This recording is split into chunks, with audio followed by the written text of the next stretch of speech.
Hello, coffee lover. Welcome back to another segment of Coffee Truth, where I share my personal experience and knowledge about coffee and hopefully expose some of the lies and deceits I believe that are in the coffee industry. This particular video was inspired by my Facebook feed, actually, where I saw a post where this person was describing that he was excited because he was one click away from purchasing his own home coffee roaster, and he wanted to start a small commercial coffee business.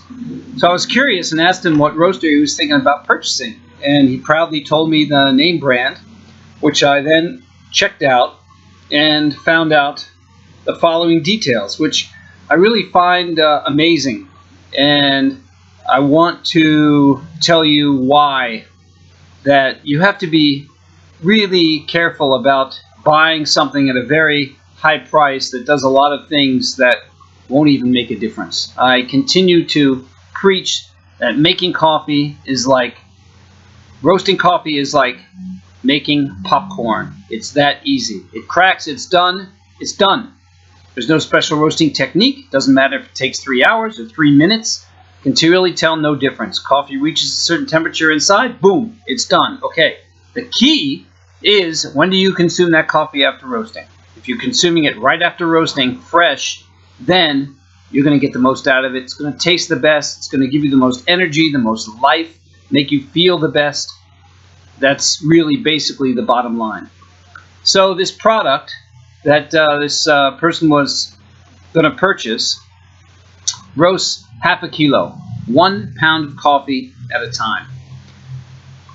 Well, that's a little bit too much for roasting at home. You're not going to go through a pound of coffee every day.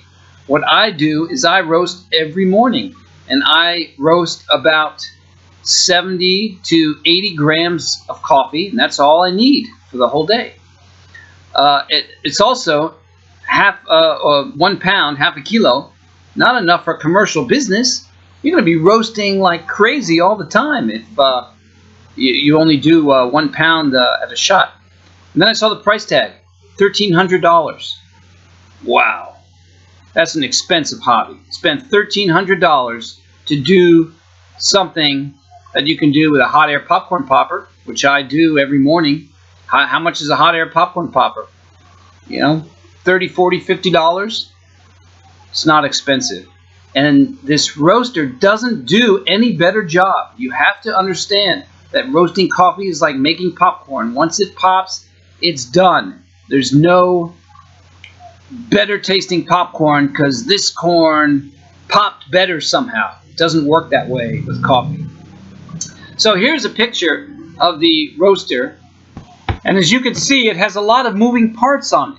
There's all these kinds of dials and tubes and all this kind of unnecessary crap, really, because you don't need it.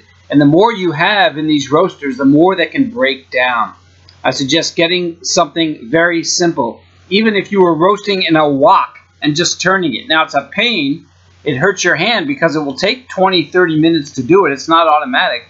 But there are simple automatic machines. I'm developing my own and want to sell it very inexpensively so everyone can have the benefits of home roasted fresh coffee. So all of these dials and cooling systems, with it comes a big price tag because there's more hardware there. There's more to break down. There's more hardware, and it's going to be more expensive and more difficult to work with. Now there's another elements to this, and I have another picture coming up that's going to show the roaster hooked up to a temperature gauge, and later on I'm going to show you a roaster hooked up to a computer system. Why would you need a computer system? For something roasters call a roast profile. You want to know the temperature of the coffee during its roast, while it's going up, while it's going down, before it reaches its crack. That's like wanting to know the temperature of a popcorn kernel before that kernel pops. It doesn't matter. Once it pops, it's done.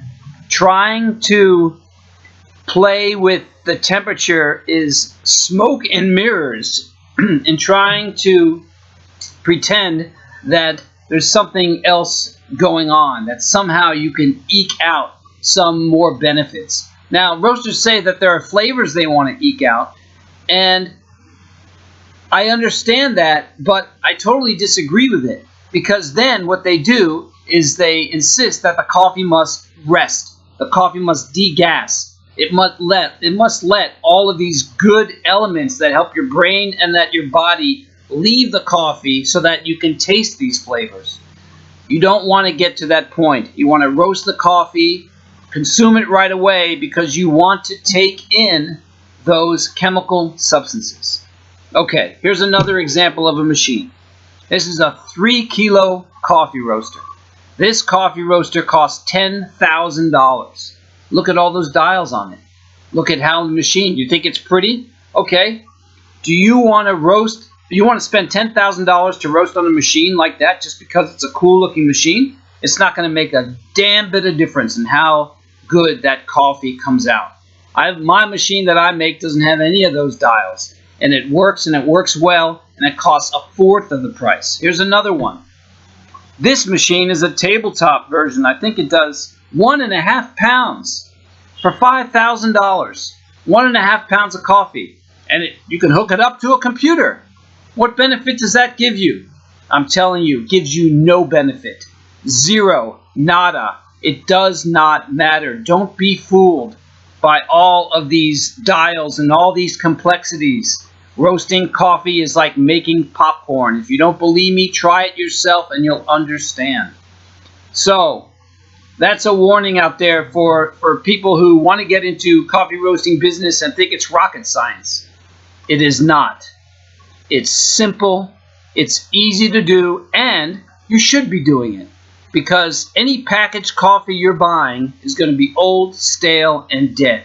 You want to have the freshest coffee right after roasting, so find the easiest, most inexpensive way to roast that coffee, and you will be happy that you saved the money and also that you're consuming the highest quality, best coffee possible. All right, that's it from now. I'm Pop Colby. See you again.